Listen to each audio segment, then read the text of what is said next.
गोबांमा तांबायदेगो सेबकनि खालि तंमाबाय सेबक तलांना अंसं हिनै सानलायखा DYF नि बखाखदै हास्तेव गोबां बुक बेदेगो न सेबक तलां जागिया ngui tongmabai sebok talang na angthung hinai sanlaikha bamponti bai khajak DYFI surang sala kokruni bokhaktui saklaikha adongrok kokruni bokhaktui sana thangtani DYF ni tangphang saka 2017 BCO sebok rokni khorok angkha 1,52,831 BC dok ulo 2024 BC ni 31st December ro sebok rokni khorok komui angkha 1,50,069 boti bosaka rungnok sakhamnok sorastro purto doptor মন্ত্রী অকরা নাইকল ল ও কাইব্রই বেদেগো যতই সেবক খালি তঙ্গ 43,285 দাইটি ন ও বেদেগো সেবক তালাংনা অংথং হিनै DYF ni ফাজিংতৈ সামলাইখা কর্মসংস্থান শূন্যপদ সম্পর্কে আমি বলবো এবং আমাদের রাজ্যে নতুন করে অনৈতিকভাবে সংকীর্ণ রাজনৈতিক স্বার্থে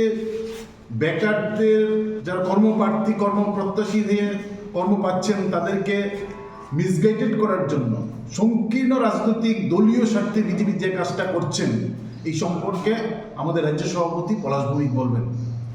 তার আগে শূন্যপদ সংক্রান্ত বিষয় আমরা দেখছি গত কয়েকদিন ধরে মুখ্যমন্ত্রী অনৈতিকভাবে সভা করে কয়েকদিন যাবৎ না গত কয়েক বছর যাবৎ অনৈতিকভাবে কাজটা করতে গিয়ে রাজনৈতিক বক্তব্য রাখছেন এবং বলছেন কি শেষ পর্যন্ত যে চাকরি পাওয়ার জন্য আর সোশ্যাল মিডিয়াকে ব্যবহার করতে হবে না, আন্দোলন করতে হবে না। আমরা এই প্রেস মিটের মাধ্যমে রাজ্যের মাননীয় মুখ্যমন্ত্রী এবং রাজ্যের যারা চাকরি পাচ্ছেন কিংবা যারা বেকার আছেন তাদের দৃষ্টি আকর্ষণ করতে চাই। আমরা রাজ্যের 40 লক্ষ মানুষের দৃষ্টি আকর্ষণ করতে চাই। তথ্যভিত্তিক যে কয়েকটা আমাদের কথা বলা, আমাদের রাজ্যের বিধানসভাতে 2019 সালের 3 সেপ্টেম্বর আমাদের বিধায়ক সময়ের বিধায়ক সুদম দাস প্রশ্ন করেছিলেন বিধানসভায়, তার উত্তরটা দিয়েছিলেন সেপ্টেম্বরের 3 তারিখ 2019 সালে বিজেপি সরকার প্রতিষ্ঠিত হওয়ার মাত্র 1 বছর পর যে শূন্যপদ কত কোন ডিপার্টমেন্টে, সেই শূন্যপদের তালিকা সেদিন বিধানসভায় তুলে ধরেছিলেন এবং কোন ডিপার্টমেন্টে কত শূন্যপদ আছে সেই সংখ্যাটা তথ্যভিত্তিক বিধানসভায় সুদম দাসের প্রশ্নের উত্তরে, এবং দুজন প্রশ্ন করেছেন, এক হচ্ছেন সুদম দাস এবং দিবাচন্দ্র রাঙ্গল, তাদের প্রশ্নের উত্তরে সেদিন বিধানসভায় বিজেপি সরকার জানিয়েছেন আমাদের রাজ্যে শূন্যপদের সংখ্যা হচ্ছে 17,900। এটা হচ্ছে বিধানসভায় দেওয়া বিজেপি সরকারের তথ্য, 17,900। এই যখন চলতি অধিবেশন চলল, গত মার্চ মাসে যে অধিবেশন শুরু হয়েছিল, 21শে মার্চ শুরু হয়েছিল এবং এপ্রিল মাসের 1 তারিখ সম্ভবত এই অধিবেশন শেষ হয়েছিল।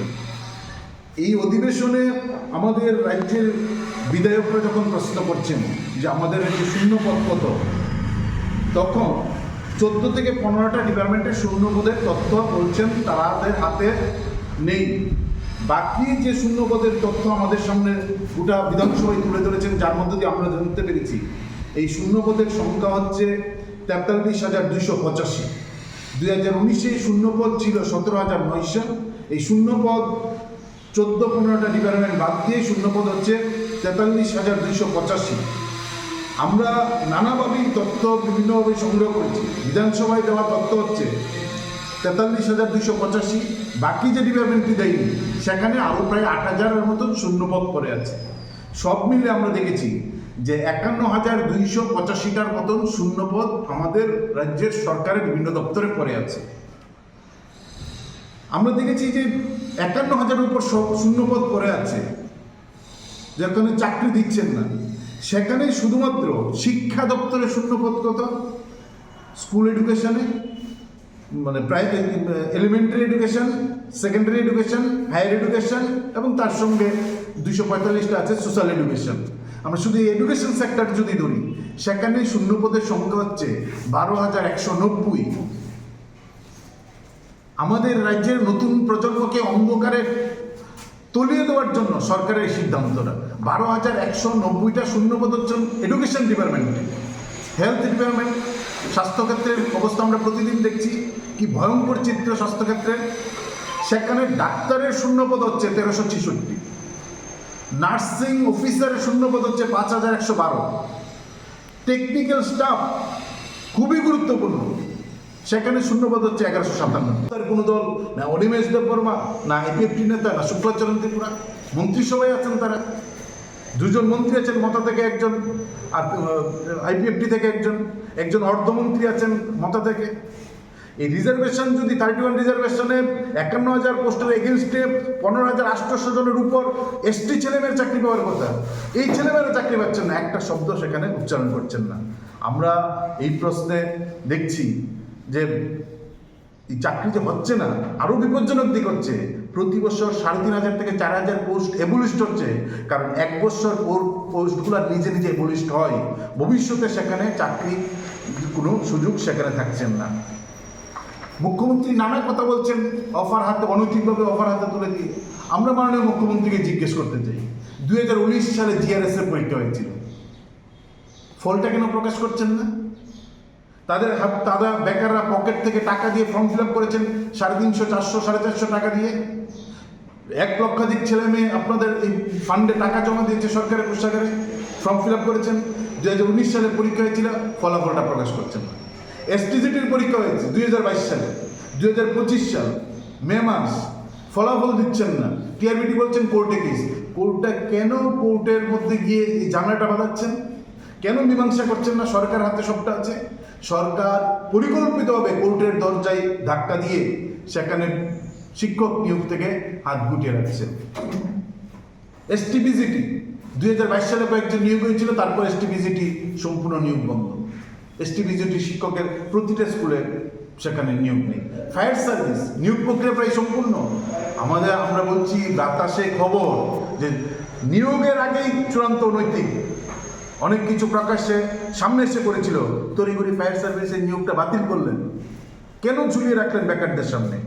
জেল পুলিশ 354টা পোস্ট, কোনো খবর নেই। 354টা পোস্টের কোনো খবর নেই। যারা ইন্টারভিউ দিয়েছেন তারা কিছুদিন পর পর এসে ধর্ণা দেন, তাদের কথাটা পর্যন্ত মাননীয় মুখ্যমন্ত্রী শুনছেন না। পিআই এবং পিইটি ফিজিক্যাল ইনস্ট্রাক্টর এবং ফিজিক্যাল এডুকেশন টিচার নিয়োগ নিয়ে সম্ভবত 30 থেকে 40 বার প্রেস মিট করেছেন মন্ত্রী সুশান্ত এবং চৌধুরী এবং রতনান্না। 30 থেকে 35টা প্রেস মিট করেছেন। কিছুদিন পর পরে পিআই আর পিইটি নিয়োগে প্রেস মিট করেন, একজন পর্যন্ত নিয়োগ নেই। ল্যাব টেকনিশিয়ান নিয়োগ নিয়ে কোনো 10 থেকে 12টা প্রেস মিট করেছেন, একজন হিন্দিতে, একজন বাংলাতে, আবার একজন ইংরেজি আর হিন্দিতে, আরেকজন বাংলাতে। 1 সপ্তাহ পর পর একজন হিন্দিতে করলে আরেকজন বাংলাতে করেন, একই সিদ্ধান্ত। ল্যাব টেকনিশিয়ান নিয়োগের রেকর্ড সংখ্যক প্রেস মিট করেছেন, একজন ল্যাব টেকনিশিয়ান নিয়োগ হয়েছে আমরা দেখছি না। কিন্তু তারা বলছেন বামফ্রন্ট সরকারের চাকরি কোথায়? বামফ্রন্ট সরকার যখন চলে যাচ্ছে, 2018 সালে যখন বামফ্রন্ট সরকার ক্ষমতাচ্যুত হচ্ছে, তখন আমাদের রাজ্যের থেকে প্রায় 14,740টা পোস্টে নিয়োগের সমস্ত প্রক্রিয়া সম্পন্ন হওয়ার পর বিজেপি সরকার এসে এই গোটা প্রক্রিয়াটা বাতিল করে দিয়েছেন। 14,740টা পোস্টে নিয়োগ প্রক্রিয়া বামফ্রন্ট সরকার প্রায় সম্পূর্ণ করেছেন, নানা কায়দায় এই পোস্টগুলো বাতিল করে দিয়েছেন। আমরা দেখছি বিজেপি সরকার চূড়ান্তভাবে মানুষকে বোকা বানানোর জন্য নানা কায়দা কৌশল করে এই কাজগুলো করছেন। এখন আমাদের দাবি হচ্ছে যে আমরা এই যে পোস্ট প্রতি বছর 3,500 থেকে 4,000 পোস্ট স্বাভাবিকভাবে আপনাদের সরকারের নিয়ম অনুযায়ী যেহেতু নিয়োগ করছেন না, 1 বছর পর পর 3,500 থেকে 4,000 পোস্ট অ্যাবলিশড হচ্ছে। কারণ প্রতি বছর 4,500-এর উপর কর্মচারী রিটায়ারমেন্টে যাচ্ছেন, সেই শূন্যপদ পূরণ হচ্ছে না। 50,000-এর উপর শূন্যপদ পড়ে আছে। আমরা দেখছি শাসক দলের একটা যুব সংগঠন আছেন, আমরা যখন নেশার বিরুদ্ধে কথা বলি, আমরা যখন বেকার কাজ নিয়ে কথা বলি, শাসক দলের যুব সংগঠন ব্যক্তিগত আক্রমণ, কুৎসায় লাঠি নিয়ে তেড়ে আসেন। এই প্রশ্নে একটা শব্দ নেই, এই প্রশ্নে একটা শব্দ নেই। শিক্ষা ধ্বংস হয়ে যাচ্ছে, স্বাস্থ্য ধ্বংস হয়ে যাচ্ছে, আইনের শাসন সম্পূর্ণভাবেই কবরে চলে গেছেন, নেশায় বুধ করে দেওয়া হচ্ছেন আমাদের এই যে নতুন প্রজন্মকে। মুখ্যমন্ত্রী উল্লাস করে কি বলছেন? আমরা জেলায় জেলায় আমরা নেশা মুক্তি কেন্দ্র সরকার উদ্যোগ করব। আমরা মাননীয় মুখ্যমন্ত্রীর কাছে অনুরোধ করছি, কেন আপনি নেশা মুক্তি কেন্দ্র খুলছেন? আপনি রাজ্যের নেশাকে শেষ করে দিন, নেশা মুক্তি কেন্দ্র খোলার কোনো দরকার নেই। নেশার কিংপিং যারা আছে সবাই জানে কিংপিংদের গ্রেপ্তার করুন না। কেন নেশা মুক্তি কেন্দ্র খুলছেন? পুলিশকে ফ্রি হ্যান্ড দেন না। বুথ সভাপতির ফোনে অনেক পুলিশ অফিসারের হাঁটু কাঁপতে থাকে। যতজন ছোট বড় দর্শন হোক, নেশা কারবারি হোক ধরা পড়ছেন, যে কয়েকজন হঠাৎ এটা যুব মোর্চার নাম বেশি হচ্ছে। ফলে এই প্রশ্নে রাজ্যের বেকারের কথা চিন্তা করে যে 50,000 উপর শূন্যপদ, এই শূন্যপদে দ্রুত নিয়োগ করুন। টিআরবিটির দুর্নীতি নেই। আমরা গিয়েছিলাম টিআরবিটির কাছে, নতুন নামকরণ হয়েছে শ্যামাপ্রসাদ মুখার্জি স্কুল, উদয়পুর কাকরাবনে। কি সংগঠিত হলো টেট 2 পরীক্ষায়? ক্লাসরুম থেকে শিক্ষক, বিজেপি নেতা পরিতোষ সাহা তার স্ত্রীর ওয়েমার্কশিট স্টাফরুমে এসে আরেকজন কম্পিউটার ফ্যাকাল্টির ম্যাডামকে দিয়ে সেই ওয়েমার্কশিট পূরণ করে জমা দিয়ে দিয়েছেন। টিআরবিটির বিরুদ্ধে ভয়ঙ্কর গুরুতর অভিযোগ।